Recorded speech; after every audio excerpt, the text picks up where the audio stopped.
Menarik perkongsian Malaysia hari ini, Rabu, 16 Februari. Perkembangan pesat dunia Metaverse, pencetus revolusi industri baharu. Benarkah ramai yang mula menjana jutaan ringgit dalam teknologi Metaverse dan NFT ini? Juga sebuah perkongsian, transformasi rumah fangsa, luarnya lapuk, dalam tidak ubah seperti hotel. Teruskan bersama kami di MHI.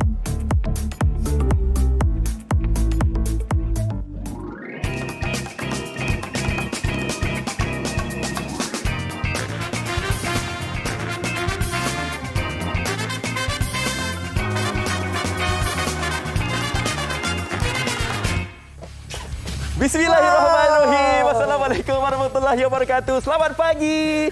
Cirikan pagi anda, hidupkan pagi anda bersama dengan kami berdua di Malaysia hari ini. Fazli Fuad bersama saya, Sufiana Solihatun, 16 Februari 2022. Semua keadaan yang baik, sihat, bersemangat pagi ini. Apa khabar, Fad? Alhamdulillah, saya sihat sentiasa.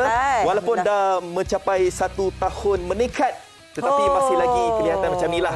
Sentiasa ceria. Positif. Positif. Yes. Baru ini ialah ulang tahun kelahiran Fazli Fuad ni. Kita akan ramailah selamat hari jadi, happy birthday. Terima kasih, terima kasih. Rezeki. Amin. Ceria selalu di Malaysia. InsyaAllah, insyaAllah. Itulah tugas kami sebagai host di Malaysia hari ini akan menceriakan pagi anda, menghidupkan pagi anda, dan dalam masa sama juga kami akan memberikan kepada anda semua pelbagai informasi yang informatif dan daripada itu juga kami akan memberikan kepada anda banyak cerita lah. Antara yang kami akan bawakan pada hari ini, mungkin ada di antara kita yang pertama kali mungkin dengar ataupun anda dah biasa dengar, iaitu kita nak bercakap tentang Metaverse dan juga NFT. Dunia Metaverse ini sekadar ataupun sejauh mana kita tahu, ketika difahamkan ini adalah antara platform yang menjadi kegilaan pada ketika ini di seluruh dunia. Inilah platform digital yang kita bukan saja boleh bersosial ataupun berhibur, tetapi juga boleh menjana pendapatan, menjalankan perniagaan di situ. Dan kita bukan saja bercakap berkenaan dengan Metaverse, tetapi apakah elemen di antaranya, iaitu NFT, lebih dikenali sebagai non-fungible token. Apa yang Afad tahu tentang NFT? Lemah Sofia tanya saya. Nombor ni. Okey, bila non-fungible tokens tu, fungible itu kalau kita lihat dalam kamus Dewan, kita boleh tukarkannya tetapi mempunyai nilai yang sama. Maksudnya dekat sini kalau kita ada nilai yang sama, contoh RM10. Saya ada RM10, Sofia ada RM10. Sama. Jadi kita boleh tukar. Tukar suka sama suka. Kalau non-fungible? Non-fungible maksudnya tak boleh tukarlah. Kita nampak macam RM10 itu sama sahaja, warnanya merah-merah, tetapi mempunyai nilai yang berbeza. Betul. Jadi pendekkan cerita apa yang kita faham, NFT ini adalah token digital yang bolehkan kita menjual sesuatu di platform tersebut dan mendapat hak milik aset digital. Itu menjadi konsepnya, asalkan kita dapat hak milik itu, selagi itulah kita boleh menjana pendapatan di sana. Dan kita akan bercakap berkenaan ini, macam mana kita nak menjana ataupun bolehkah ditukar kepada mata wang ringgit secara fizikal. Kita nak tahu daripada pakar-pakar kita yang telah berkecimpung dalam dunia NFT dan juga Metaverse ini. Ya, ada yang kata bahawa kalau kita nak membuat NFT ini kan, kenapa?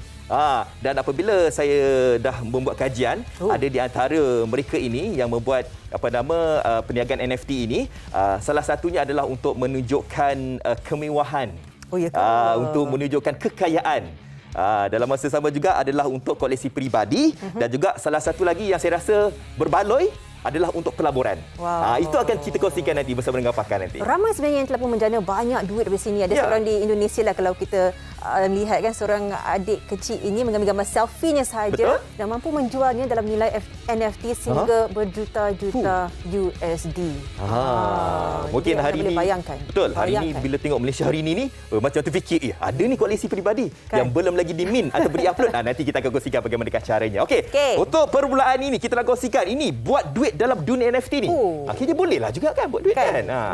Jom kita belajar, saksikan. Jom.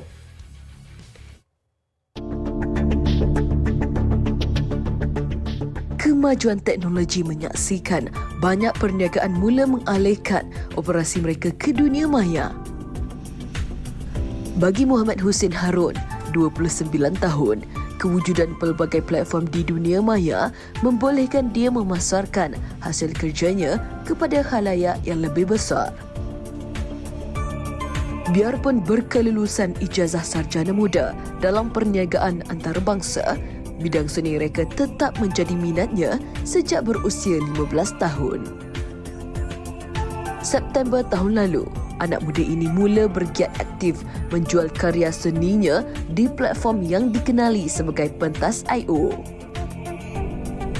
Pentas adalah salah satu platform non-fungible token atau NFT yang membolehkan seseorang itu membeli aset-aset digital termasuk hasil seni. Sehingga kini, Hussein yang menggunakan nama Monscat telah menghasilkan sebanyak 136 karya seni termasuk karya dalam bentuk 3D di platform ini. NFT ni saya familiar daripada bulan 2. Tapi saya tak tahulah macam how dia punya konsep tu, how they works. So saya tengok pentas, so saya contact cousin saya sebab dia memang dah main dekat NFT dekat OpenSea yang luar negaranya marketplace. So bila adanya yang local marketplace, saya nampak dia lebih dekat lah dengan orang-orang kita. Dan bila saya tengok pentas pun, pentas is a platform yang besar. Dia nombor 4 dalam Binance Smart Chain, Binance Smart Chain di dalam dunia. So dari situ saya nampak macam opportunity lah untuk saya letak saya punya artwork dalam tu yang boleh marketkan di dalam Malaysia dan juga pesada dunia. Menurut Hussein, untuk menghasilkan satu-satu karya NFT, dia memerlukan masa di antara 2 hari hingga ke 2 minggu bergantung kepada reka bentuknya. Tambahnya, sebagai orang baru, dia mengambil masa 3 bulan untuk menjual karya NFT pertamanya sebelum perniagaannya berjalan dengan lancar. Okay, dengan apa yang saya nampak, dengan apa yang marketplace yang disediakan, dari segi royalty, confirm artis akan dapat. So macam apa saya nampak masalah-masalah yang ada di physical scene, artis dia tak dapat hak diorang yang sendiri tau. Contohnya kalau letak di galeri ambil like 50% of the profit. And diorang pun bila galeri tu dibeli, dia jual pun dari segi royalty pun tak ada white paper, tak ada kontrak. So dengan teknologi yang ada dalam blockchain ni, benda tu artis tu lebih terjaga. Sebab every time orang yang membeli art ni, artis tu sendiri akan dapat 10% of the royalty daripada hasil jual beli daripada orang lain. Bagi Hussein, biarpun baru menceburi bidang ini dalam tempoh 5 bulan secara separuh masa, dia kini mampu menjana pendapatan lebih RM9,000 hasil daripada penjualan karyanya itu.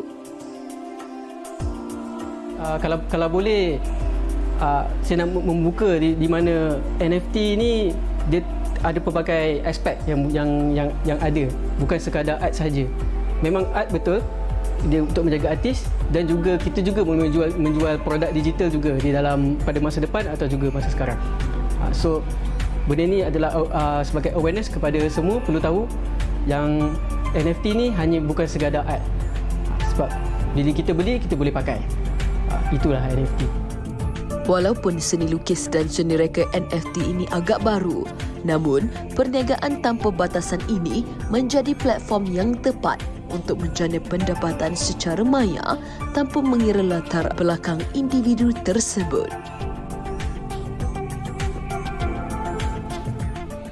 Wow. Kalau kita tengok kan, kadang-kadang dalam NFT ni kan, bila kita lihat paparan-paparan yang telah pun dibuat di pelbagai platform yang ada tentang NFT ni, kadang-kadang kita lihat gambar itu, visual itu, kadang-kadang kita lihat gambar biasa je. Nampak macam biasa je, tapi tahu tak nilai estetika di dalam NFT itu yang kita tak tahu. Nilainya tu berbeza-beza.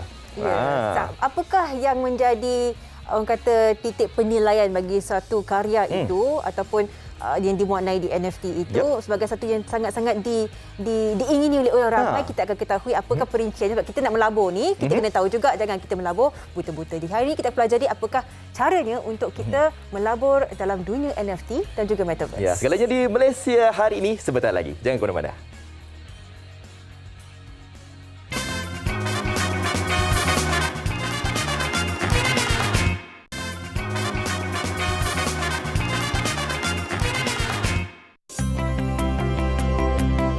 Perkembangan pesat Metaverse merujuk kepada aktiviti pelaburan bukan konvensional atau maya, termasuk mata wang kripto, permainan video dalam talian dan perbankan digital yang dilihat berkemungkinan membawa dunia ke arah satu lagi revolusi industri baharu.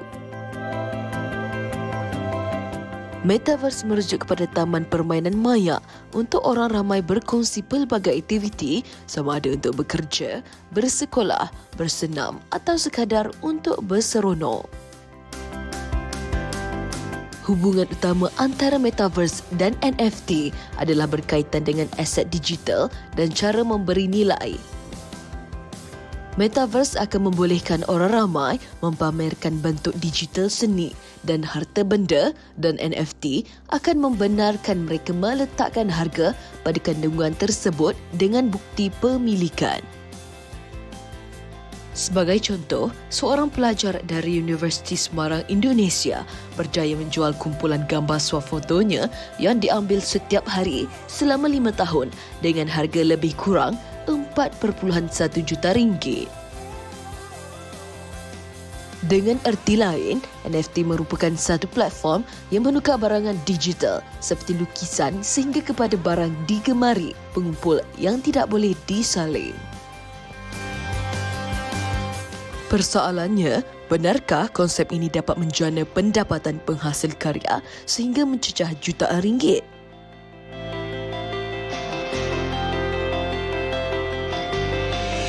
Oh, nampak memang macam senang lah kan nak duit kan. Bila kita tidur kat rumah tak tahu nak buat apa, selfie, gambar kan. Tapi dalam masa 5 tahun lah kan, gambar kecil-kecil macam tu boleh mencapai nilai sampai jutaan ringgit. Jadi itu dia pemahaman anda berkaitan dengan Metaverse itu. Jadi sikit sebanyak dapat memahamkan kepada anda, anda dapat memahami tentang Metaverse ini. Bukan sekadar anda boleh berseronok apa yang dipaparkan tadi, anda boleh pergi bekerja, bersenang, belajar, perniagaan dan juga pelaburan. Okey, jadi untuk hari ini kita nak bercakap tentang Metaverse ini dari segi impaknya kepada ekonomi. Kalau kita lihat ya, Metaverse ini kalau diikutkan memang ada harga lama, tetapi baru-baru ini sahaja mungkin kita dapat mengenali tentang Metaverse ini apabila Facebook telah pun menukar namanya menjadi Meta. Okey, untuk itu kita terus saja ingin bersama dengan Profesor Madya Dr. Irwan Shah Zainal Abidin, Ketua Unit Penyelidikan Risiko Ekonomi dan Politik UUM. Assalamualaikum, selamat datang Prof. Assalamualaikum. Okey Prof, ini bagi pemahaman salah seorang yang pakar dalam ekonomi ini, nak bercakap tentang Metaverse ini. Apa itu Metaverse, Prof? Ya, pertama sekali Metaverse ni dia gabungan antara dua perkataan lah. Okay? Satu Meta, satu lagi verse. Meta ni kita boleh kata dia maksud dia menjangkaui ataupun secara yang menyeluruh. Verse ni daripada universe ataupun alam semesta dunia. Jadi kita boleh kata ini adalah satu bentuk dunia yang lebih menyeluruh, yang lebih komprehensif, melibatkan gabungan antara alam maya dan juga nyata. Jadi sebenarnya sekarang ni kita tidak adalah satu definisi yang universal yang kita kata apa itu Metaverse. Tapi saya fikir ramai dah tahu pun. Kalau kita tengok apa itu Metaverse, permainan-permainan game seperti Roblox dan sebagainya tu.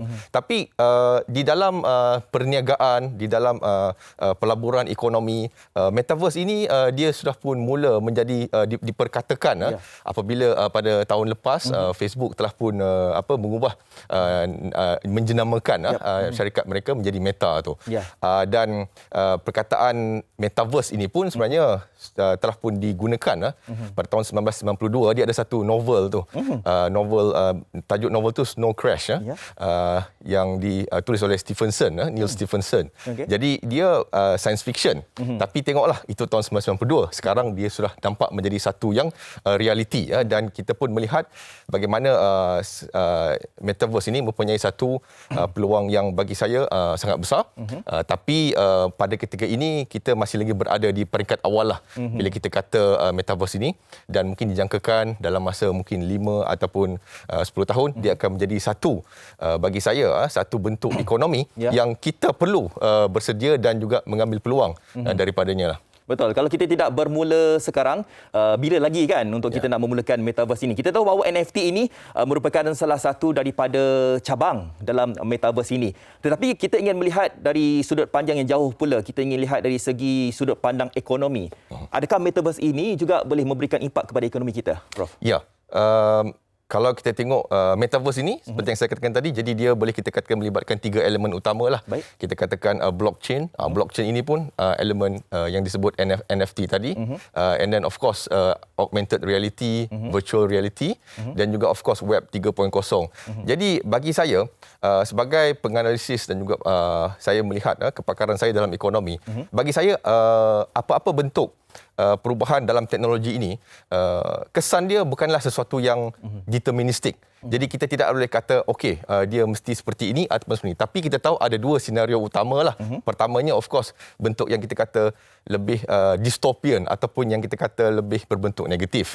Yang kedua tu of course yang kita kata utopian, iaitu satu senario yang mana metaverse ini akan meningkatkan lagi kualiti hidup kita.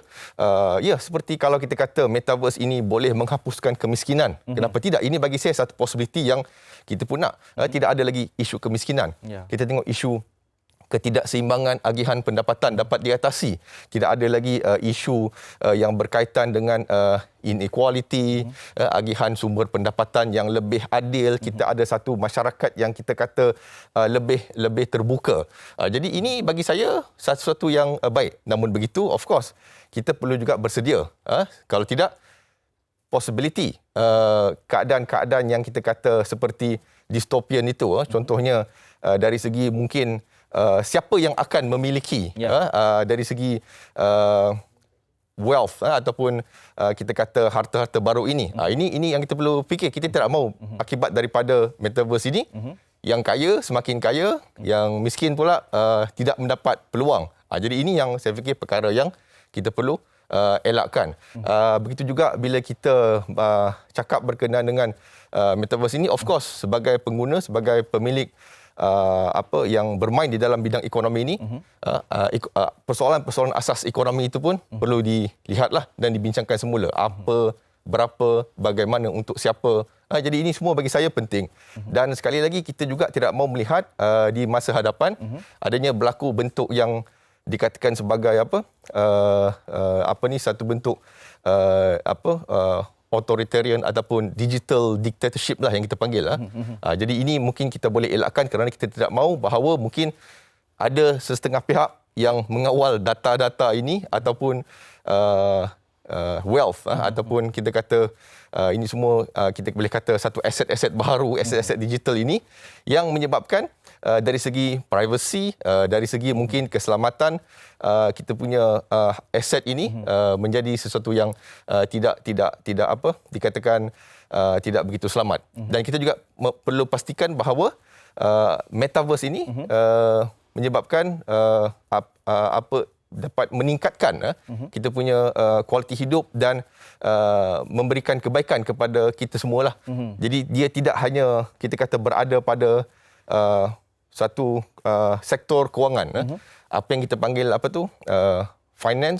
financing finance. Kita mahu kewangan ini, digital teknologi yang baru ini mendapat manfaat kepada rakyat dan terutamanya kepada golongan-golongan B40 dan M40. Ya, betul. Sebab kita pun memang sekarang ini memang menuju ke arah IR 4.0. Okey, tetapi dari segi metaverse ini mungkin ada di antara kita ni yang mempunyai perniagaan, mungkin dari segi perniagaan secara komersial, tapi mungkin mereka selepas ini akan menukar kepada metaverse ini. Dan adakah orang-orang Malaysia ini telah pun bersedia untuk menuju ke arah metaverse ini, Prof? Ya, di sini ada dua aspek. Pertama, kita tengok daripada aspek mikro. Mikro ni mungkin dari segi kita tengok kebersediaan peniaga dan juga pengguna. Okey, yang kedua ni kita kena tengok daripada aspek makro. Makro ni iaitu ekosistem yang perlu disediakan oleh pihak-pihak seperti pihak kerajaan, dasar-dasar. Jadi bagi saya ini adalah sesuatu yang berkait antara satu sama lain. Sebab kita tidak mahu kata ini bergantung kepada rakyat peniaga macam tu saja. Dia perlu ada ekosistem. Contohnya kalau kita nak masuk metaverse, tapi ekosistem contoh 5G nak cari internet pun susah, slow. Jadi dia akan menyebabkan seperti yang saya sebutkan tadi itulah. Mungkin ada berlaku digital inequality ataupun kita kata kemiskinan digital. Ini yang kita perlu elak. Tapi bagi saya metaverse ini adalah satu bentuk pembangunan daripada internet. Jadi maksud dia untuk kita bersedia, kita mesti orang kata bersedia dengan teknologi-teknologi yang ada sekarang lah. Sebab sekarang ni kita kata web 2.0 lah. Ya. Bila kita dah masuk metaverse ni web 3.0. Ya. Jadi sebelum kita masuk web 3.0 tu, kita perlulah juga bersedia dan juga pandai menggunakan social media yang ada, WhatsApp, Facebook, Instagram, okey, web 2.0 ini. Jadi persediaan ini bagi saya penting. Jadi dan juga kita perlu ada ilmu lah yang mencukupi untuk kita bersedia ke arah. Sebab isu dia sekarang ni bukannya kita kata bila, dia memang akan berlaku. Cumanya kita perlu, di mana kita perlu membuat persediaan itu. Dan perkara kedua dan bagi saya yang penting adalah dasar kerajaan. Dasar kerajaan perlu memastikan bahawa kita bersedialah. Bagi saya, kalau saya melihat dari sudut teknologi ni, kerajaan pada ketika ini, saya fikir memang sudah pun meletakkan beberapa asas-asas yang memberikan kita persediaan lah. Contohnya adanya kita kata My Digital, kita ada dasar industri 4.0, kita ada juga dasar sains negara, sains dan teknologi negara, okey, yang mana perancangan ini sehingga 2030. Namun begitu, bila kita sebut metaverse ini, daripada segi ekonomi tu, kita bukan hanya melihat dari segi ekonomi itu sama ada kita berpeluang ataupun tidak untuk mendapat kita katakan the wealth of nation yang kita kata barunya lah dari segi aset-aset digital ini. Tetapi juga kita bercerita berkenaan dengan nilai. Sebab apakah nilai sebenarnya ekonomi ini? Adakah bila kita kata nilai itu, what is value? Jadi adakah benda ni betul memberikan, kalau dulu-dulu ekonomi ni nilai, kalau kita tanam makanan tu, dia bernilai lah, kita makan, dia mempunyai nilai. Apakah nilai sebenarnya aset-aset di dalam metaverse ini? Okey, kedua, kita tengok daripada sistem pendidikan kita secara keseluruhan.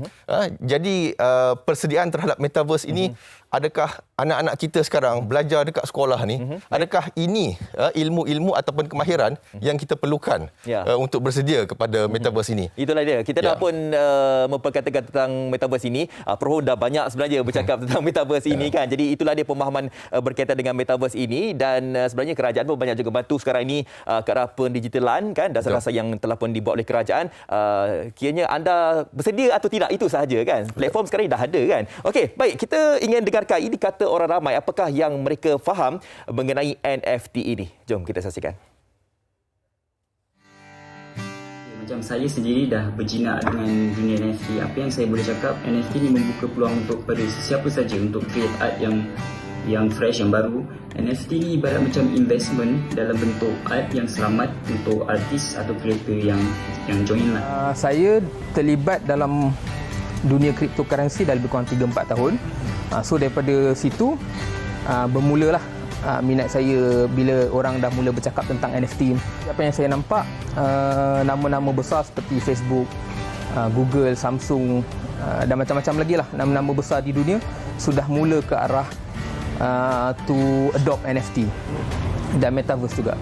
Saya sendiri saya memang minat lah karya-karya artis ni. Sebelum NFT pun saya ada juga commission artis di Instagram. Saya beli art prints, saya beli physical painting. Jadi dengan NFT ni dia lebih mudah, so lebih senang untuk saya beli dan kumpul. Okey, jadi maknanya dekat sini dah semakin ramai di antara kita yang telah pun mengetahui apakah itu NFT ataupun non-fungible tokens. Okey, alright. Kita nak lihatlah kalau berkaitan dengan NFT ini, kadang-kadang ialah seperti mana yang kita sebutkan tadi, kita boleh menjadi pendapatan melalui NFT ini. Tapi kita tak tahu bagaimanakah caranya, apakah sebenarnya yang harus kita lakukan. Jadi kita terus bersama dengan Sofia di sana. Silakan Sofia. Terima kasih Fazli. Ini satu orang kata menjadi perbualan kegilaan satu dunia pada ketika ini, NFT sebahagian daripada metaverse, dan boleh dikatakan juga ada di antara orang kata kan perundi kewangan mengatakan bahawa ini adalah future of economy, masa depan ekonomi kita. Kita terus bersama dengan tetamu saya hari ini akan membincangkan lebih lanjut. Kita bersama dengan Razi Tajuddin, perunding pelaburan, dan juga Muhammad Khairi Muhammad Razid, pencipta kandungan ataupun content creator, juga lebih dikenali sebagai Ki. Assalamualaikum. Waalaikumsalam. Okey, kita dalam perbincangan hangat ini di mana ramai yang dah menceburi diri, ramai yang ingin mengetahui. Dengan untuk permulaannya lah, kita dah melihat antara begitu banyak yang dimuat naik ke NFT mendapat nilai yang cukup tinggi sehingga ke USD berjuta-jutaan. Jadi bagaimana kita melihat setiap karya ini diletakkan satu nilai di NFT. Bagaimana itu diberikan satu harga ataupun nilai dalam NFT itu sendiri? Okey, saya jawab dulu. Silakan. Right, saya think saya boleh mulakan dengan ramai yang tertanya-tanya NFT ni apa kan. Of course dari segi definisi dia non-fungible token. Tapi dari segi pemahaman secara mudah, saya suka kata NFT ini adalah suatu aset digital yang didasari ataupun belakangnya ada teknologi blockchain. Okey. Menggunakan smart contract. Okey, kalau dulu bila kita buat perkara-perkara digital, let's say lah kita lukis gambar dekat kita punya phone ke, yang kita hasilkan karya dalam bentuk digital, perkara tersebut tidak ada nilai ataupun nilainya sukar untuk di-unlock kerana kita tidak boleh tentukan siapa pemilik asal. Okey. Okey, so bila ada teknologi blockchain di belakang karya digital tersebut, kita sebenarnya boleh tentukan siapa pemilik asal, kita boleh sahkan keaslian dia. Dia macam mana dalam dunia sebenar lah. Kalau kita tengok lukisan Mona Lisa kan, suatu karya yang begitu famous, begitu mahal. Tapi sebenarnya in reality ada beribu lagi fake Mona Lisa painting kat dunia. Kan? Tapi kenapa Mona Lisa yang asal tu yang ada dekat Paris tu adalah yang paling valuable? Authentic dia tu. Yes, because kita boleh tahu keaslian karya tersebut. Jadi dengan adanya teknologi blockchain, keaslian sesuatu karya digital itu dapat ditentusahkan. So that's why NFT menjadi suatu orang kata apa? Satu industri baru yang ada massive opportunity because of that technology behind it. Encik Razi sebagai pelabur NFT, saya banyak nak tanya sebenarnya ni. Apakah yang menjadi, kita kena ada mata tu sendiri untuk mengetahui yang manakah yang orang kata berbaloi untuk dilabur atau tidak. Kita juga nak tanya kepada Key lah sebagai content creator mewujudkan ciptaan kandungan dalam NFT. Apakah di antara sifat NFT itu sendiri yang menarik minat awak daripada awalnya? Sifat NFT itu tidak bersifat, maksudnya yang di mana kita ada satu persatu punya edition for art, one-on-one edition. Di mana setiap art atau NFT itu hanyalah sebuah vehicles untuk membawa Web3 ataupun the blockchain ID itself, unique way of the Web3 dan juga NFT. Baik. Di mana the art itself is unique, harga rantai dia tiada, di mana komuniti yang menentukan harga ataupun value setengah art itu. Komuniti yang menentukan harga sebenar art Betul. itu. Wow, dan Ki juga membawa antara hasil karya juga pada pagi ini ya. Boleh kita melihat? Yang ini antara kolaborasi antara fine art artist dan juga digital artist seperti saya. Yang ini dihasilkan oleh Sanuri. Okey. Dan berdasarkan penilaian masyarakat ataupun komuniti dalam dunia NFT, berapakah nilai karya ini pada ketika ini?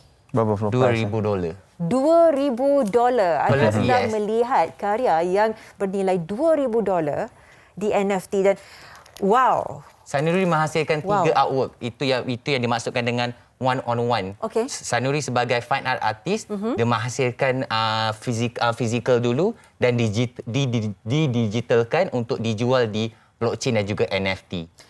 Adakah siapa yang mewujudkan karya itu juga memainkan peranan dalam penilaian nilai hasil karya itu sendiri? Dia depends how they build the brand. Depends how they build the brand. Penjenamaan itu? Betul. Dia macam umpama startup untuk sesebuah bisnes. Okey. The buyers ataupun the holder seperti Encik Razi ialah the investor untuk push the project untuk teruskan lagi untuk tengok kat mana diorang boleh bawa the project itself. Okey. Dengan itu anda sedikit sebanyak boleh memahami bagaimana proses penilaian satu karya itu dan kita nak fahamlah kita di Malaysia pastinya kita ingin tahu NFT ini nilainya adakah ia sebenarnya patuh syariah? Okey, of course dia ibarat dia hukum jual beli gambar lah. Okey, itu pertama. Yang keduanya dari segi elemen-elemen prinsip syariah, dia dipatuhi, contohnya on the spot settlement. Maknanya you bukannya beli benda yang tak wujud. You beli benda yang wujud, you dapat barang tu dan you clear barang apa yang you akan dapat dan transaction tersebut berlaku immediately. So perkara-perkara ini sebenarnya patuh kepada syariah. Baik. Cuma kalau ada NFT project yang of course contohnya gambar lucah, contohnya akses kepada laman pornografi dan sebagainya, of course perkara itu kita tahu tidak dibenarkan oleh syariah lah. Okey. Tapi in general NFT itself, hukum urus niaga itu dibenarkan. Okay, saya ingin tanyalah mengapa ramai yang sudi dan ingin berkecimpung menceburi dalam dunia NFT. Tapi sebelum itu kita nak tahu jugalah. Kita difahamkan mungkin ada yang memikir NFT ni untuk hasil karya seni sahaja, untuk content creator digital painting sahaja, tetapi hakikatnya tidak. banyak lagi sebenarnya yang boleh dijual ataupun didigitalkan untuk masuki dunia NFT. Apakah antara ialah elemen-elemen itu yang boleh kita ceburi? So macam tadi saya katakan, dia berbalik kepada teknologi blockchain tu yang telah menentukan you punya ownership. Jadi jenis-jenis NFT yang ada di pasaran ni ada pelbagai. Contoh yang paling clear adalah jenis profile picture. Maknanya kalau tengok gambar Bored Ape Yacht Club, gambar monyet tu, ada gambar panda, ada gambar tiger, macam-macam. Yang gambar binatang yang ada variation mungkin sampai 10,000 yang mana orang jadikan sebagai profile picture. So untuk NFT jenis macam ni, saya suka kata ini NFT profile picture yang orang beli untuk dia flex, untuk dia show off. Sebab dia adalah satu simbol, satu status di mana orang akan tunjukkan bahawa dia proud to be part of, to be the owner of that particular NFT. Dan dia mampu beli. Dia mampu beli benda tu. Macam Bessie kan, Justin Bieber beli, Eminem beli, because dia ada social status dekat situ. Dia macam satu simbol bila you dah berjaya, Sofia, you kan nak beli beg tangan yang mewah-mewah kan. So you beli tu sebab apa? Sebab of course you rasa you dah achieve something in your life, right? So itu jenis yang pertama. Jenis yang kedua ada NFT yang bersifat PAS. Maknanya kalau you nak masuk dalam certain community, you nak attend certain seminar ke apa ke, or maybe you nak being connected to certain people, those yang mungkin kaya dalam dunia NFT, you kena beli certain NFT because NFT to itself dia bertindak sebagai PAS. Dia macam you nak masuk club golf, katalah kelab golf terkemuka kat Malaysia ni, you kena beli membership, right? Jadi di dalam dunia NFT ni juga, kalau you nak masuk dalam certain group yang eksklusif, you kena beli NFT yang tertentu. Baik. So itu antara contoh-contoh utility ataupun penggunaan NFT dalam dunia ni lah. Tu tak masuk lagi kalau macam ni tadi kan, ni lebih kepada collection, art collector kan. So of course ada juga NFT yang dihasilkan oleh artis terkenal. Yang contohnya macam kartunis Ujang baru-baru ni jual benda dalam NFT sold out. Because orang dah kenal dia tu siapa. Orang nak own a piece of his art, of his masterpiece. So itu juga boleh dianggap sebagai contoh-contoh NFT. Baik Cik Razi.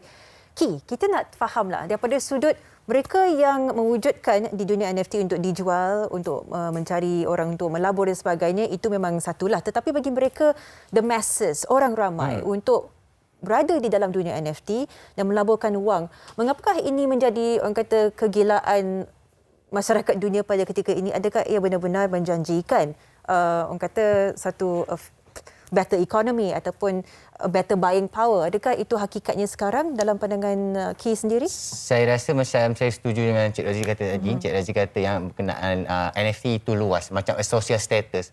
Macam setengah orang beli mungkin untuk flex atau achievement in their life.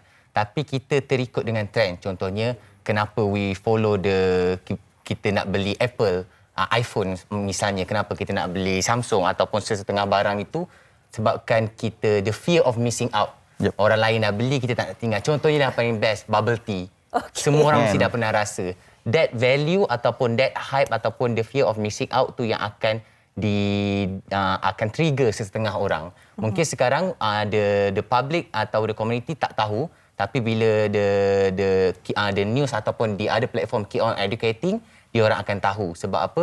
Community ataupun the public dia takut dengan benda yang mereka tak tahu. Baik. Macam sekarang everything is still the grey area, but the innovation dan teknologi is going there towards Web3 dan juga NFT. Sebagai seorang individu yang mencipta konten ataupun kandungan dalam NFT itu sendiri kan, kalau begitu ramai datang dan mula untuk memberikan konten, meletakkan kandungan, bagaimana orang kata hasil ataupun nilai itu boleh ditetapkan pada satu harga yang tinggi sedangkan ramai yang telah pun berkecimpung? Pernah melihat dalam jangka masa panjangnya bagaimana? Faham. Depends on setengah projek ataupun the brand itself bawa. Treat your brand ataupun your NFT project as a business. And macam biasa, a simple way of business. Macam mana kita promote the value, promote the product, promote the brand, the community yang bawa the brand tu naik. Macam setengahnya macam kita boleh nampak brand-brand ataupun local product. Macam mana local product tu boleh tidak sama league ataupun tidak sama liga bersama local product lain, disebabkan oleh the community of the product itself yang push the value. Wow. Macam setengah projek, NFT ataupun art itself is just the art ataupun the front. Tapi di belakang itu, the utility, the value yang di provide oleh the project itself yang akan bawa naik the harga dan juga the value daripada NFT itself. Saya belajar begitu banyak perkara hari ini. Tapi masa kesentukan, tapi bagi mereka yang ingin, yang tergerak hati, ingin berkecimpung, nak pelajari kan, adakah terdapatnya sejenis, orang kata, investment ataupun pelaburan yang kita perlu ada untuk membuka akaun di NFT ke bagaimana sebagai permulaannya untuk kita masuk dalam dunia NFT ini? Okay, so of course sebagai pelabur NFT, saya percaya bahawa NFT juga boleh dijadikan sebagai satu instrumen pelaburan. Of course, setiap instrumen pelaburan ada risikonya. Jadi first thing first, kena ada knowledge lah. Kalau tak ada knowledge, memang orang kata apa, terciduk nanti. Okay, itu pertama. Yang kedua, kena ada orang kata apa, trust wallet, kena set up apa semua. Dan daripada situ, it's like you punya access kepada dalam dunia NFT. Dan ketiga, of course, you boleh masuk ke dalam marketplace yang ada. Contohnya kalau dekat Malaysia ni pentas.io yang tengah growing so fast. Kalau di peringkat dunia kita ada OpenSea. Dan of course yang keempat pada saya adalah ada banyak community chat group macam dalam Discord dan Telegram yang they can join and they can discuss and can learn as well. So adalah community yang wujud. Ada memang ada. Networking is a big networking, is a new networking way of networking, ya. Okay, and as a content creator, sebagai pencipta kandungan di NFT, kata akhirnya untuk mereka yang ingin meletakkan hasil karya mereka, jiwa mereka, passion mereka di NFT, apakah yang boleh disampaikan sebagai satu nasihat asasnya? Saya rasa tak salah untuk mencuba sebab dalam komuniti kami ada yang menggunakan phone sahaja tapi dapat menghasilkan animation yang sangat menarik. Wow. Di pentas.io dia cuba melahirkan banyak sangat bakat-bakat yang selama ni kita tak pernah jumpa, tapi saya sendiri depan mata dah jumpa dan dah berkolaborasi dengan mereka. Dan juga saya rasa untuk permulaan, macam saya cakap tadi, banyak benda yang orang takut dengan benda yang mereka tidak tahu. Tapi the community itself dah ada. NFT is all about community. Saya rasa diorang boleh mulakan di pentas.io dan juga di Twitter, di mana komuniti kami sangatlah welcoming ataupun mengalu-alukan semua orang. Hari-hari kita ada space, tiap malam 24 jam ada space. Baik. Boleh tanya A to Z any soalan dekat situ. Ya, pastikan kita mendapatkan sedikit orang kata kata-kata ataupun pemahaman sebelum kita menceburi. Pastinya ada komuniti yang sedia ada untuk kita semua mula menceburi dalam dunia NFT. Terima kasih kita ucapkan kepada Encik Razi Tajuddin, pelabur NFT, dan juga Muhammad Khairi Muhammad Razid, lebih dikenali sebagai Key, sebagai pencipta kandungan. Dengan itu kita akan berehat seketika. Sekembalinya banyak lagi pengisian hanya di Malaysia hari ini.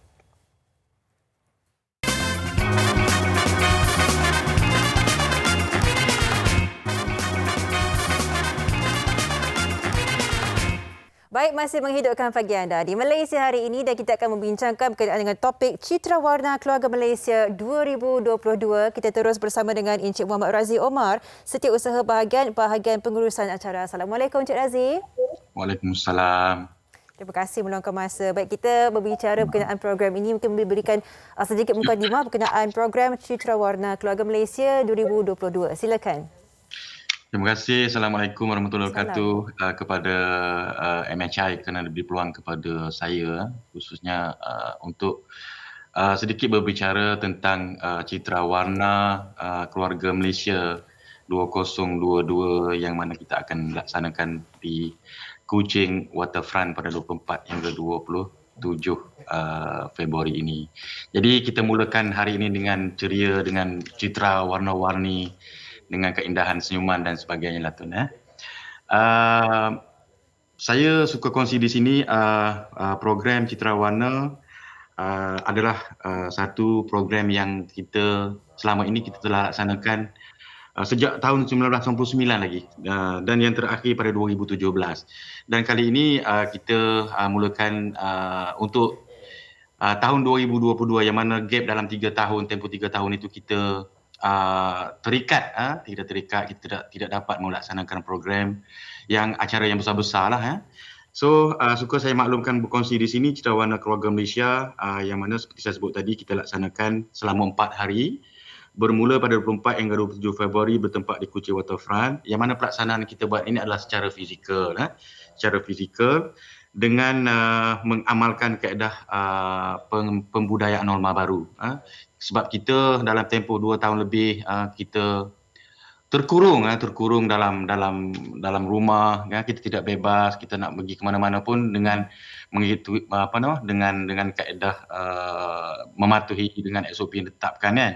Yeah. So sekali-kali ini kita nak highlightkan satu program yang cukup menariklah pada saya, yang mana program ini akan dirasmikan oleh Yang Amat Berhormat Perdana Menteri kita, Yang Amat Berhormat Datuk Seri Ismail Sabri Yaakob, ya. Yang mana tarikh perasmiannya adalah pada 26 malam di Kuching Waterfront.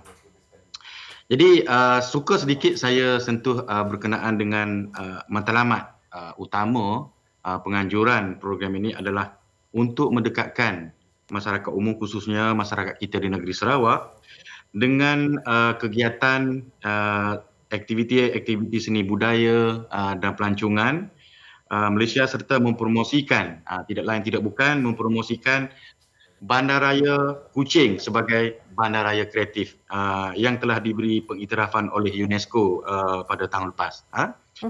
Dan suka saya katakan di sini juga, program Citra Warna ini merupakan salah satu dari inisiatif untuk menyemarakkan kegiatan ekonomi, ya. Sebab kita seperti yang sedia maklumlah, dalam tempoh 2 tahun lebih ini, dari segi ekonomi kita agak merudum, dengan khususnya di kita Kementerian Pelancongan Seni dan Budaya untuk melaksanakan aktiviti-aktiviti seni budaya dan aktiviti warisan, Kraf juga kita agak mengalami tempoh yang tidak begitu aktif. Jadi bagaimanapun dengan apa yang kita harapkan dengan Citra Warna pada kali ini akan membuka satu lembaran baru khususnya kepada industri seni budaya dan pelancongan di negara kita lah. Khususnya kita di negeri Sarawak. Ya. Baik. Kita melihat begitu banyak paparan yang ada aktiviti dan pengisian yang cukup menarik bersempena dengan Citra Warna Keluarga Malaysia ini. Dan setiap hari saya rasa ada pengisian yang tak boleh orang kata miss ataupun ditinggalkannya. Tapi pemilihan Sarawak kali ini sebagai destinasi penganjuran, mengapa dan adakah dapatnya konsep yang berkaitan dengan lokasi yang terpilih kali ini, Encik Razi? Kita memilih negeri Sarawak, yang pertama dari segi sebagai tuan rumah bertepatan kerana Sarawak ini mempunyai pelbagai suku kaum dan etnik. Kita tahu 27 etnik dan suku kaum di negeri Sarawak. Yang ini adalah bersesuaian untuk kita ketengahkan kepada seluruh keluarga Malaysia kita di negara ini. Dan seterusnya selain daripada itu, seperti yang saya sebut tadi, inisiatif kerajaan bagi menyemarakkan kegiatan ekonomi di negeri Sarawak khususnya dalam sektor tourism, seni dan budaya, dan mendekatkan masyarakat negeri Sarawak dengan kegiatan seni budaya warisan sekaligus untuk menarik kehadiran pelancong domestik dan juga barangkali ada pelancong yang sedia ada daripada luar negara yang ada di Kuching lah. Dan selain daripada itu, saya sebut tadi yang Sarawak itu telah diberi pengiktirafan, Bandaraya Kuching itu telah diberi pengiktirafan sebagai bandaraya kreatif dalam bidang gastronomi. Dan yang inilah menjadi satu daya tarikan kita. Dan kenapa lagi kita memilih Sarawak atau Kuching lah khususnya, seperti saya sebut tadi, dari segi jumlah etnik yang cukup besar di negeri Sarawak dengan pengamalan kepelbagaian budaya dari segi bahasa dan cara hidup mereka masing-masing yang sudah menjadi satu faktor penarik dan perhatian pengunjung, khususnya kepada pelancong pengunjung yang domestik dan juga pihak berbangsa lah. Dan kita maklum sekian lama kita tidak menyaksikan program-program yang dalam skala besar. Jadi sekarang ini Citra Warna ini salah satunya program nasional dalam skala besar yang mana kita akan pelbagaian. Saya ingat 18 aktiviti, 18 program yang akan kita laksanakan sepanjang tempoh 4 hari itu. Dan saya pasti begitu ramai rakyat di Malaysia, di Sarawak sendiri tidak sabar untuk menghadiri program Citra Warna Keluarga Malaysia 2022 ini. Kita harapkan terbaik dan berjaya menarik perhatian lebih ramai lagi untuk memeriahkan pelbagai acara yang berlangsung sepanjang 4 hari ini. Kita ucapkan terima kasih kepada Encik Razi Omar, Muhammad Razi Omar, Setiausaha Bahagian Pengurusan Acara, kerana bersama kita pagi ini. Secara ringkas, Encik Razi, apakah harapan Encik sendiri untuk keseluruhan warga Sarawak dan juga rakyat Malaysia? Silakan. Harapan saya lah khususnya di Motek dengan penganjuran program Citra Warna Keluarga Malaysia kali ini membuka satu lembaran baru khususnya dalam keadaan kita berada dalam tempoh pandemik COVID-19 dan dengan kaedah pelaksanaan program ini salah satunya dari segi pematuhan SOP yang mana kita berada dalam norma baru. Inilah salah satu daripada pematuhan SOP kita bagaimana kita nak untuk melaksanakan program-program yang besar pada masa-masa yang akan datang. Dan harapan saya juga kepada seluruh warga Sarawak dan juga warga dari Semenanjung khususnya kita di Kuching supaya dapat hadir beramai-ramai dengan pematuhan wajib kepada SOP yang telah kita tetapkan Itu dengan yang paling memakai penting sekali ya. Ya, memakai mask, cuci Pematuhan tangan dan SOP. sebagainya lah. Yang kalau kita patuh kepada SOP yang bagaimanapun sebab sekarang ni pematuhan kendiri. Masing-masing kita sendiri. Orang tak boleh nak membentuk kita dah. Maknanya kita yang membentuk diri kita bagaimana untuk mematuhi SOP dalam hidup dalam norma baru ini. Baik, dengan itu kita ucapkan terima kasih Encik Razi. Pematuhan SOP cukup penting program Citra Warna Keluarga Malaysia 2022. Dengan itu kita akan berehat seketika, sekembalinya banyak lagi pengisian hanya di MHI.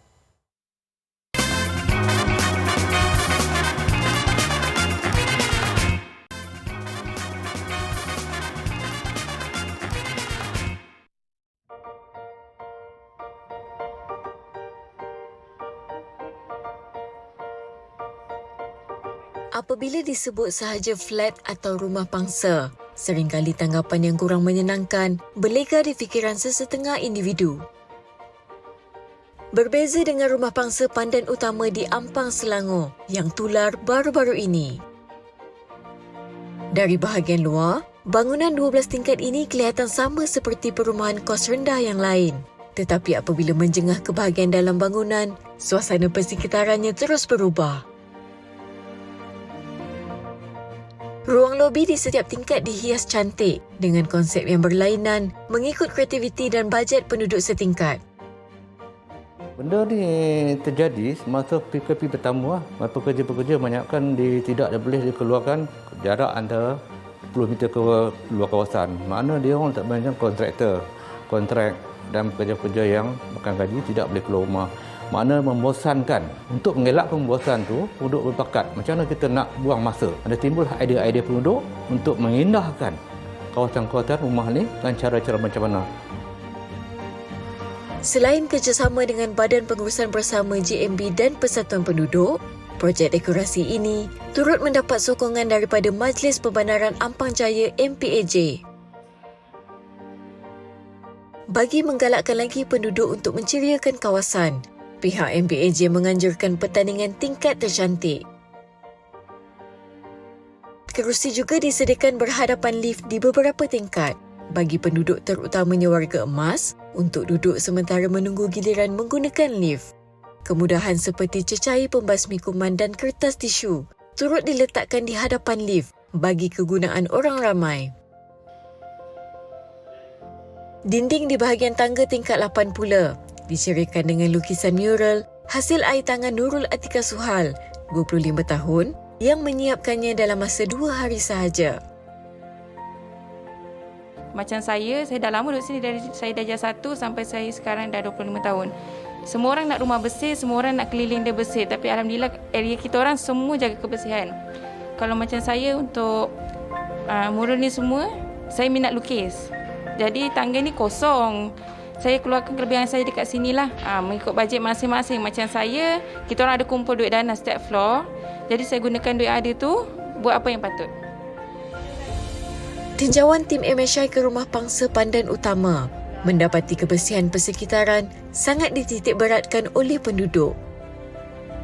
Kecantikan dekorasi bukan menjadi kayu pengukur, tetapi semangat muafakat dalam kalangan penduduk untuk mengubah mentaliti kehidupan di rumah pangsa itu yang harus diberi pujian dan sokongan yang berterusan.